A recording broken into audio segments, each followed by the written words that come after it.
Matabele move out with the ominous, deliberate pace of a Roman legion.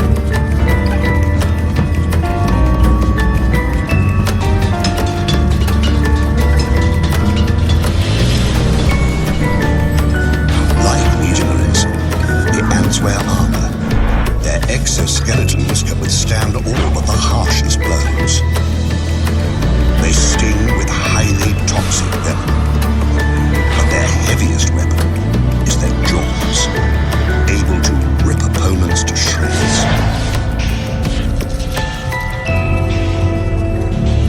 A raiding force can consist of 600 ants.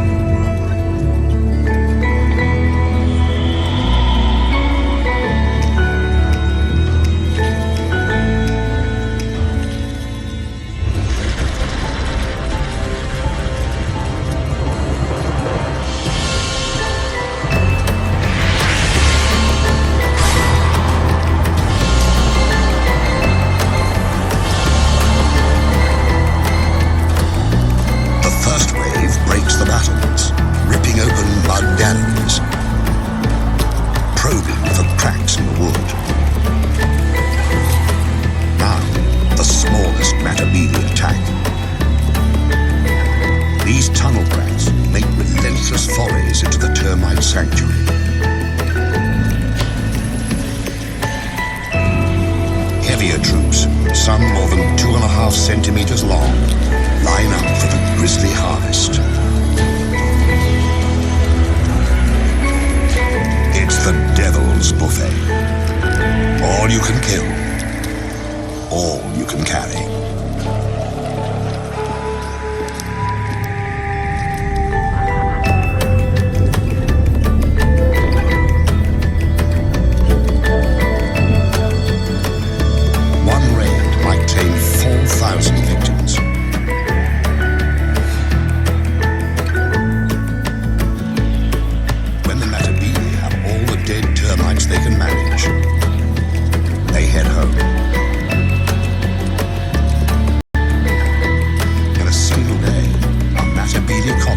Send out 3 or 4 such forces.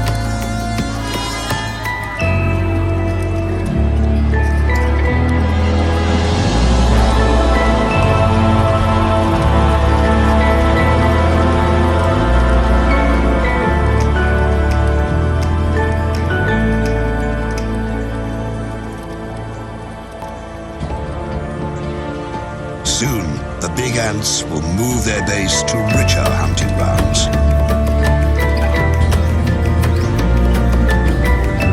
But today, their young will feast like kings, fattened on the spoils of war.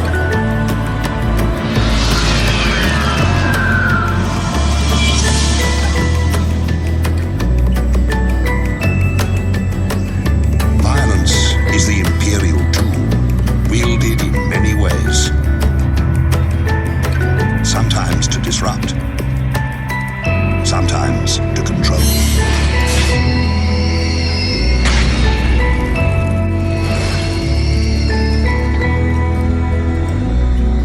A queen can seize power with the victory of each individual soldier, or by overwhelming force. Some empires grow so large, they send everything fleeing before them.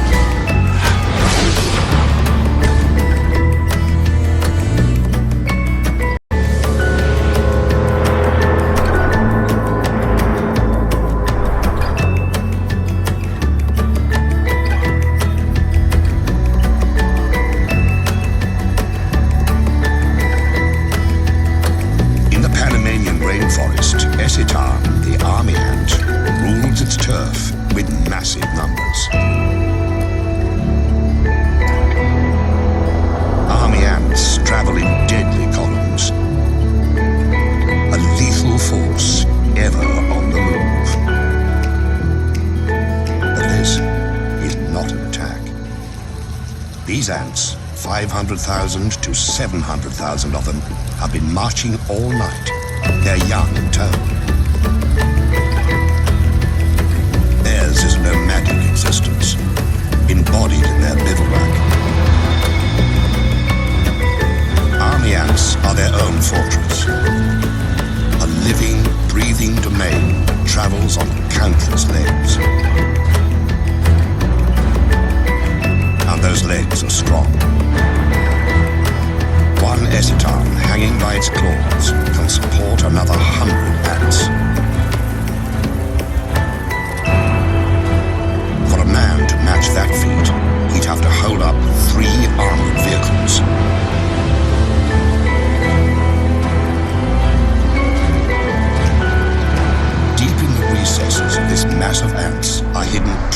100,000 unhatched young,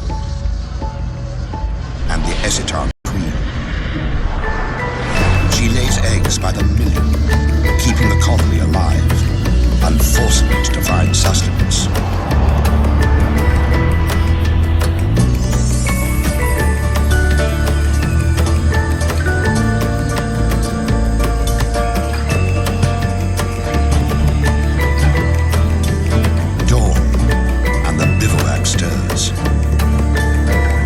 After a night of stillness, the colony must feed.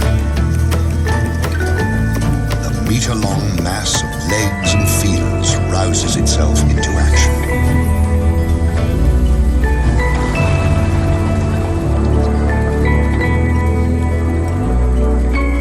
The ants begin in columns that branch apart and widen, becoming an invincible tide that can travel 300 meters a day. It's called a swarm raid, and it consists of several 100,000. Instead of stingers, the crazy ant has spray jets that spew paralyzing venom. It lets the cruel little soldiers take down much larger opponents.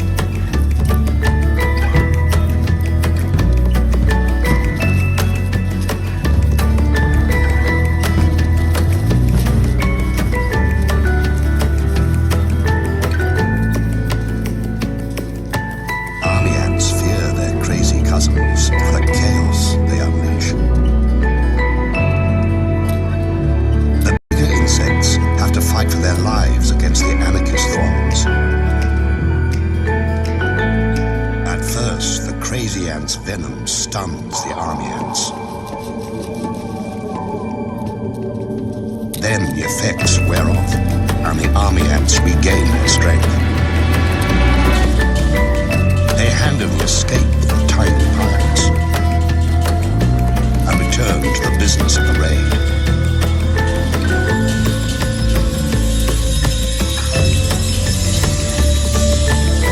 In a week, an army ant colony kills and eats 250,000 creatures.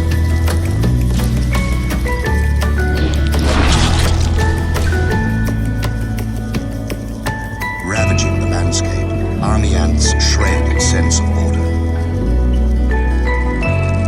In another kingdom, the ruler maintains control by any means necessary, even torture.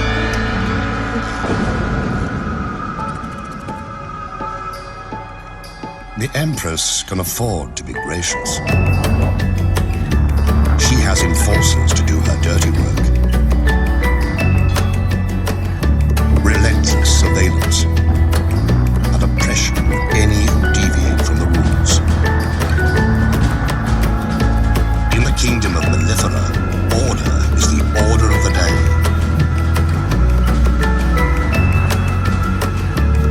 Every day. Mellifera, European honeybees, seem to lead a sweet existence, gathering pollen, turning it into gold.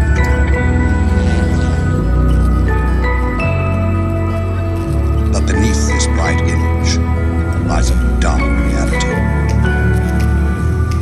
The colony exists to serve the queen, who lays the eggs that become the workers, who maintain the hive, and the warriors who defend it. Below the queen ranks the colony's young, its future. She who must be served and those who must survive dominate the hive's existence. But if something didn't keep the hive's inhabitants in line, bee society would fall apart.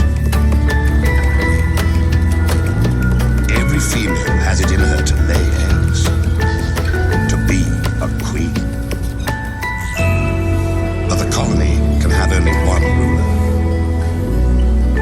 So, it has a police force to ensure that fact. Enforcer bees patrol constantly, checking the cells, tracing the lineage of suspect eggs, making sure the guard bees stay on their fuzzy toes.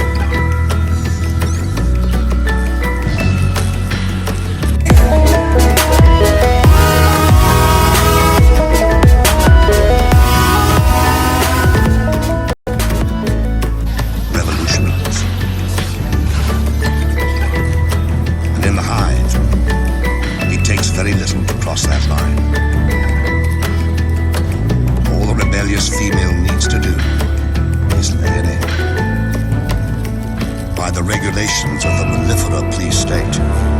That's a crime.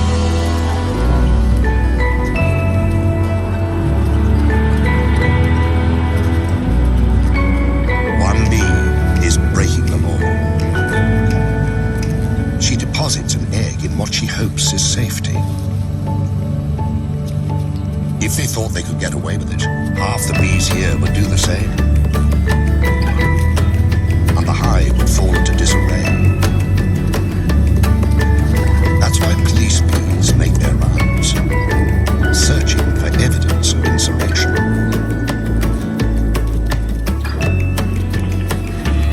And they find it.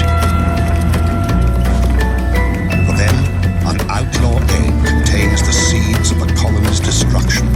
So, it must be destroyed.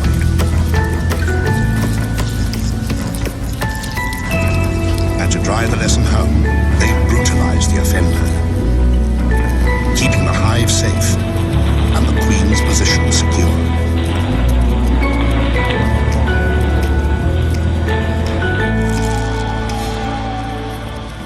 The natural order demands surrender.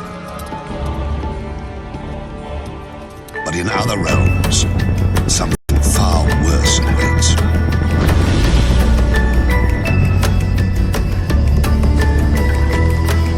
In the imperial domain, it is not enough to rule. Others also must serve. By abduction and terror, the empire assures itself of slaves. Warriors carry the captives into servitude. Strangers in a strange place. In Arizona, the kingdom of Polyergus needs its slaves. The queen has her consorts, the warriors, to do her bidding. All of these live royally, thanks to a servile class. Polyergus, the slave raider ant, requires slaves because the species has grown so specialized it cannot care for itself. Massive mandibles, perfect for killing, have little use off the battlefield.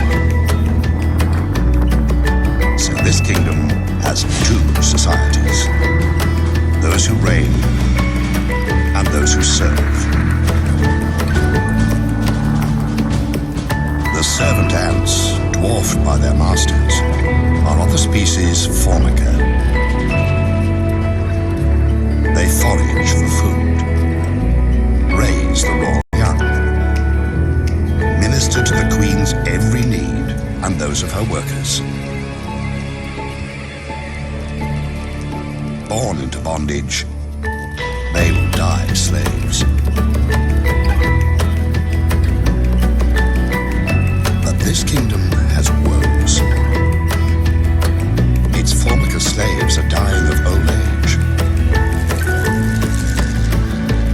It's time for the slave-raiding Polyergus to do what they do best: kill and plunder.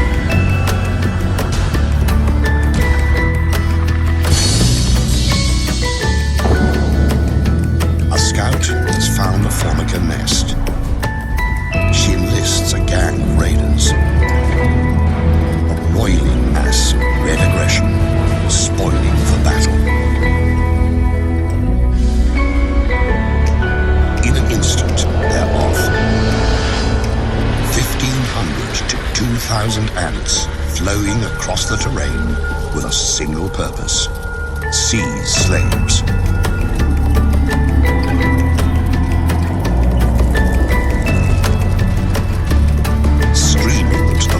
Nest, the Polyergus raiders unleash hell. They kill, but only when need be. They've really come to steal the unhatched Formica young.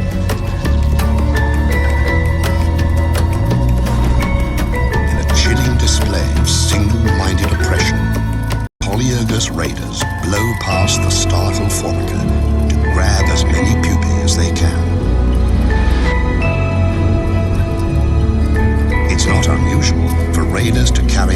500 to 800 new slaves, decimating a colony.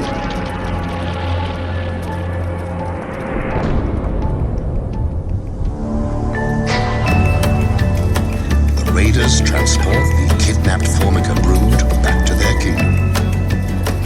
When the stolen Formica hatch, they will believe the Polyergus nest is where they belong. Another generation of Formica will become slaves.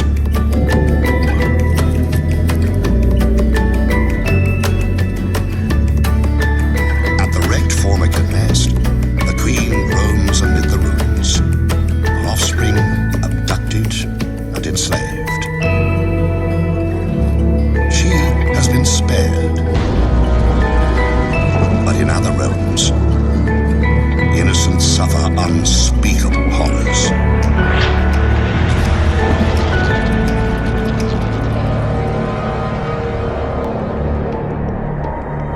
Some kingdoms steal youngsters to enslave them.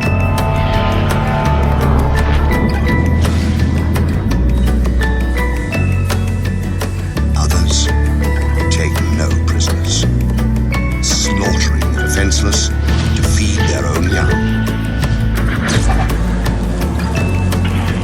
Winged horror has a name.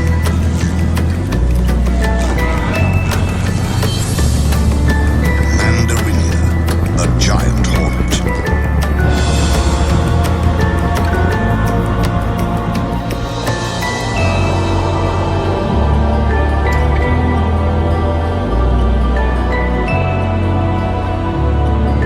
Their reach extends across Japan. Their empire reigns in dark, secluded places.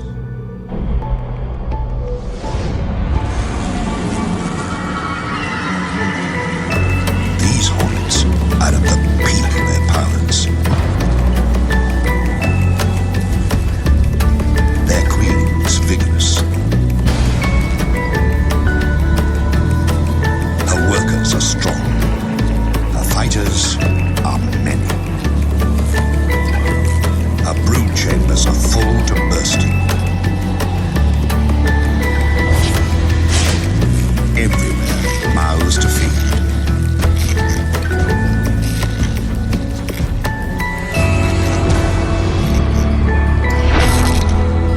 Countless larvae signal their relentless hunger by scratching at the walls of their cells.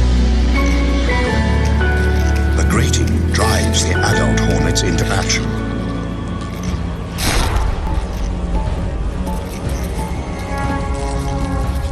They have to feed the babies. And hornet babies live on flesh, ground into meatballs, and delivered by their caregivers. The larvae must feed constantly. So a single scout takes wing, ranging far afield to find fresh meat. At nearly 8 centimeters long, giant hornets are superb killers. Sharp talons seize prey. Powerful jaws sever limbs and decapitate victims. Compound eyes detect the slightest movement. And this scout has found a fat, defenseless target. A hive full of mellifera, European honeybees. The scout marks it with pheromones.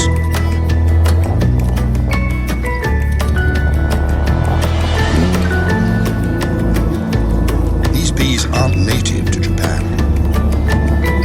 They arrived during the last century, imported because they produce more honey and are less combative. Because the alien bees didn't evolve with the giant hornets, they have no way to fight an attack.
Valor has no place here, and yet the brave bees will not surrender or flee. They will kill a hornet or two, but what is one dead hornet when so many live? Reveling as they do in the deaths of bees by the thousand.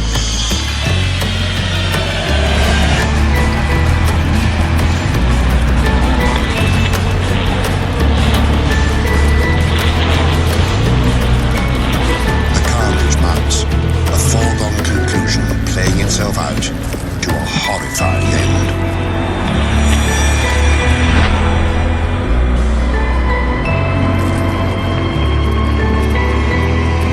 In only hours, 20 or 30 hornets can wipe out a hive of 30,000 bees.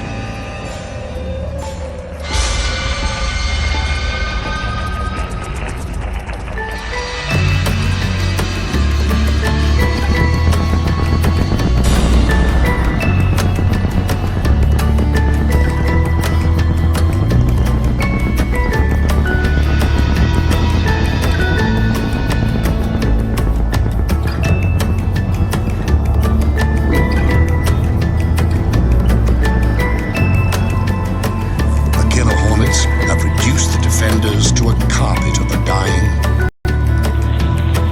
and the dead.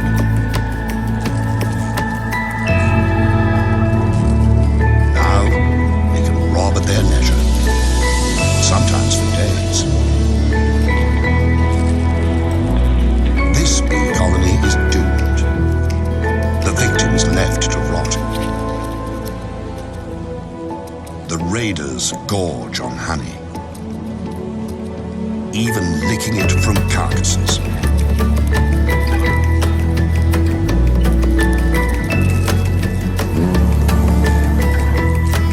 The unborn bees will be chewed into protein paste and fed to the hornet young.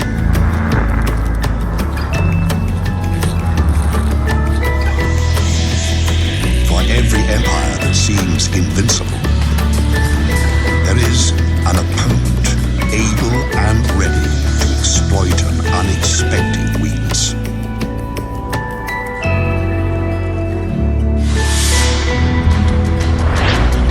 Empires attack, but they also must defend themselves. No matter how strong the fortress, the best defense is knowing your enemy.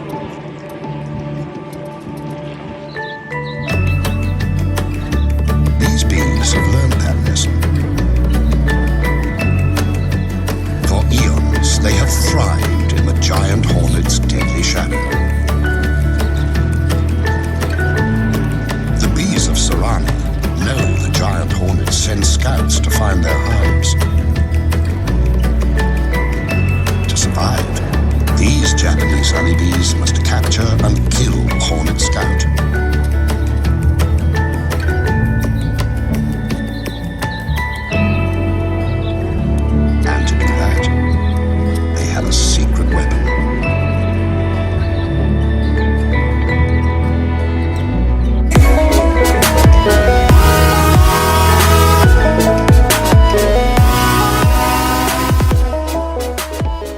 Enemy at the gate.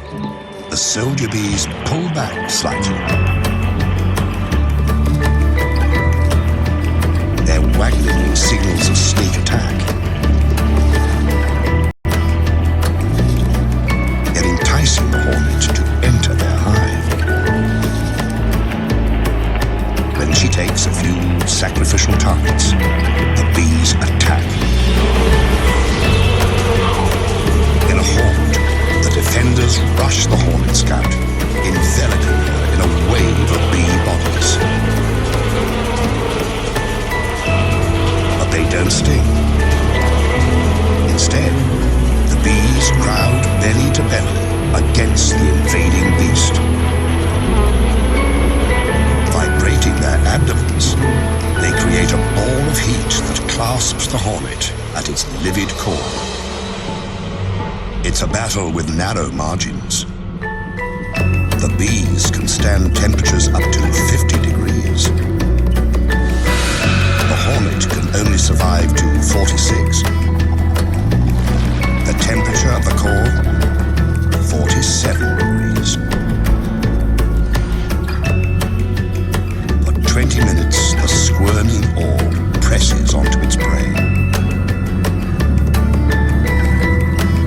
Bees die. Others step up. If the scout escapes, all is lost.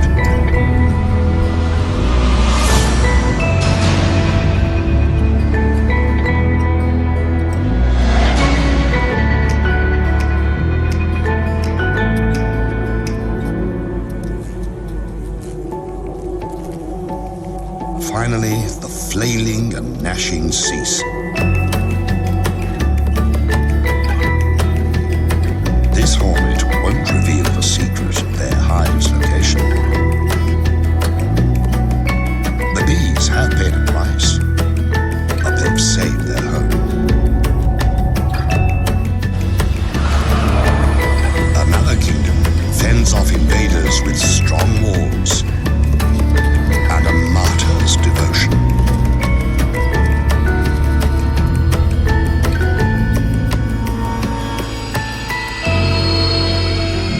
In the land of Macrotermes, jousting for territory and resources never relents. An imposing citadel harbors a colony of African termites. Inside, a labyrinth of narrow passageways and bulkheads designed to thwart invaders.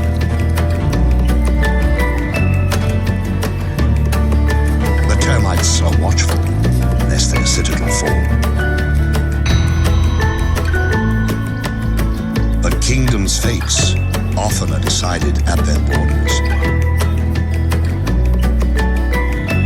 A remote outpost can be all that stands between survival and the empire's collapse.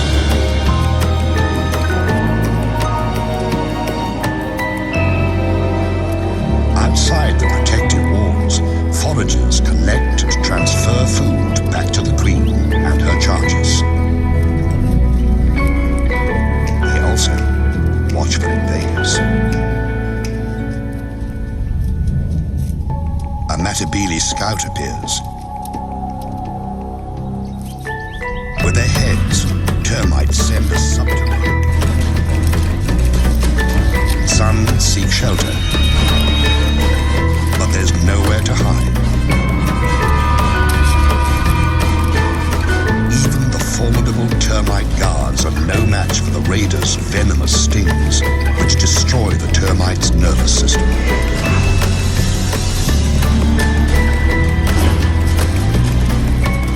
It's more feast than fight, as ants sting and slash the defenders to pieces. But the warriors who fall here do not die in vain. They stand against the Matabele tide, while their comrades in the galleries organize a last-ditch defense.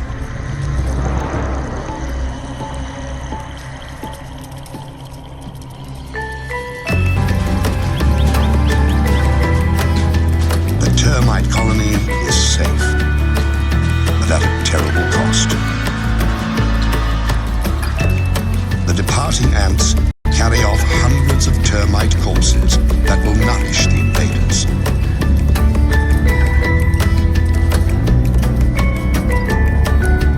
Clever strategies can prevail. So can impenetrable defenses.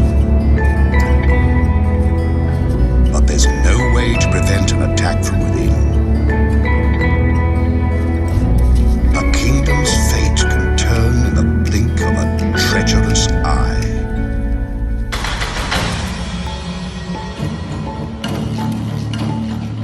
Power belongs to those who hold it, and to those who seize it. An empress is only as safe as her courtiers allow. Stalks the halls, rulers do well to beware. In the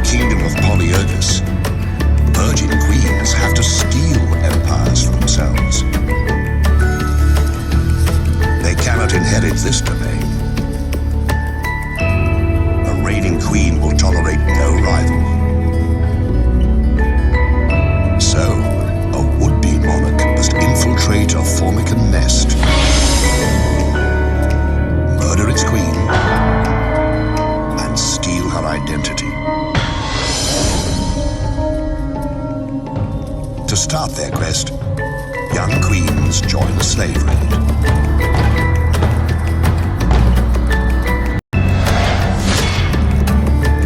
En route, they mate and shed their wings. A sign that they now bear the seeds of empire.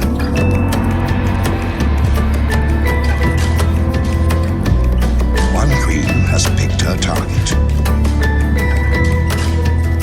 She approaches the formican nest, ready to seize power. But before this killer queen can attack, she must evade her body's protectors. She releases a pheromone. Like a chemical spell, the scent neutralizes and repels the formica defenders. The colony's heart is where the queen is, and the interloper means to pierce that heart.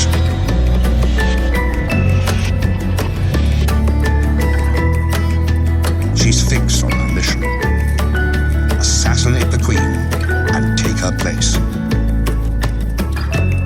The pretender's sickle-shaped mandibles have one brutal purpose. When she confronts her rival, there's no hesitation. She savages her prey, not to eat her, but to steal her identity.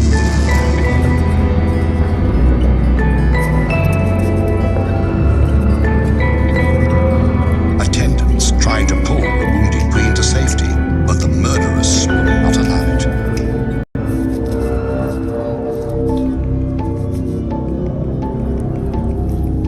She laps up her victim's blood and rolls in her spilled fluids, thoroughly absorbing the monarch's essence.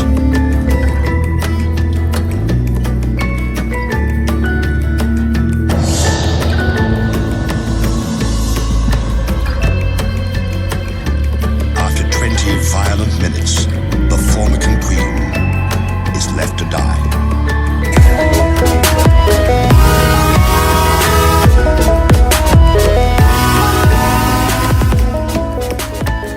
They sting with highly toxic venom, but their heaviest weapon is their jaws, able to rip opponents to shreds.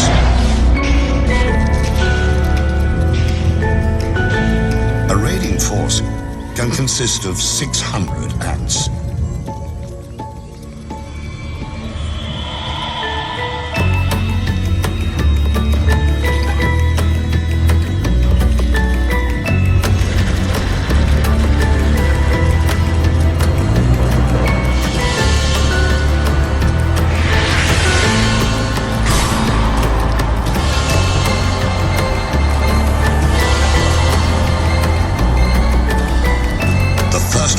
Breaks the battlements, ripping open mud galleries, probing for cracks in the wood. Now, the smallest Matabele attack. These tunnel rats make relentless forays into the termite sanctuary.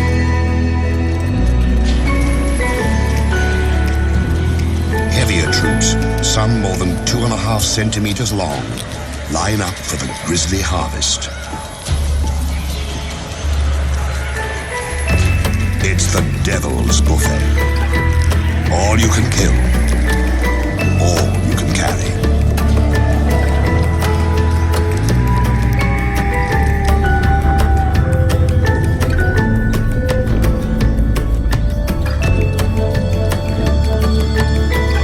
One raid might claim 4,000 victims.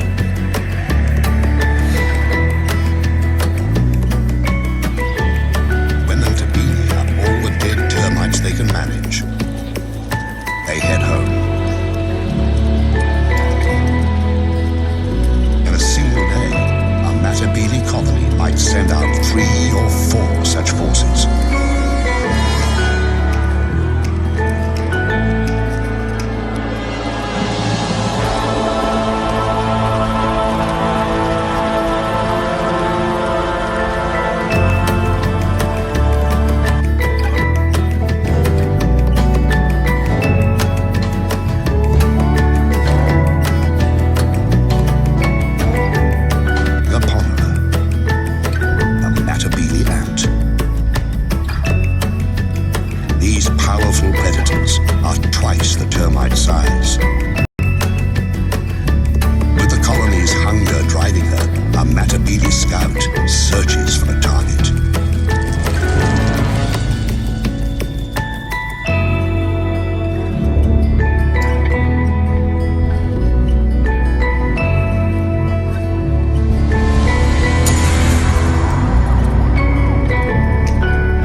Israelites know that shadow and what it means.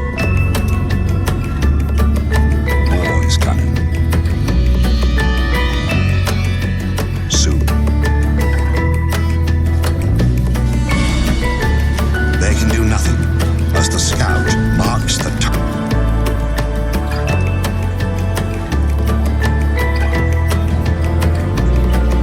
Soon, the big ants will move their base to richer hunting grounds.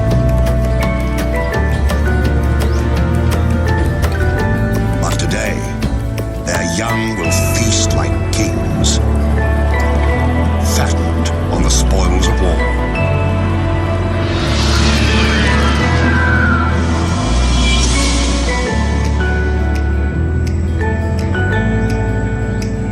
Violence is the imperial tool, wielded in many ways.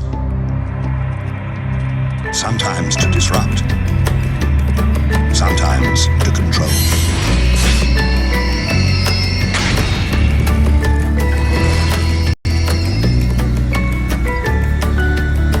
A queen can seize power with the victory of each individual soldier,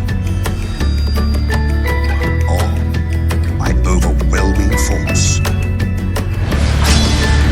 Some empires grow so large, target and a path to their home.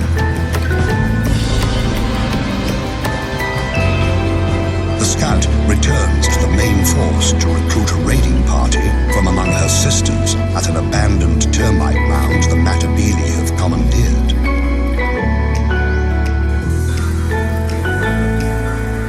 With a jolt of pheromones, the chemical message travels among the warriors. It's a perfect time to attack, early in the day, before the heat rises.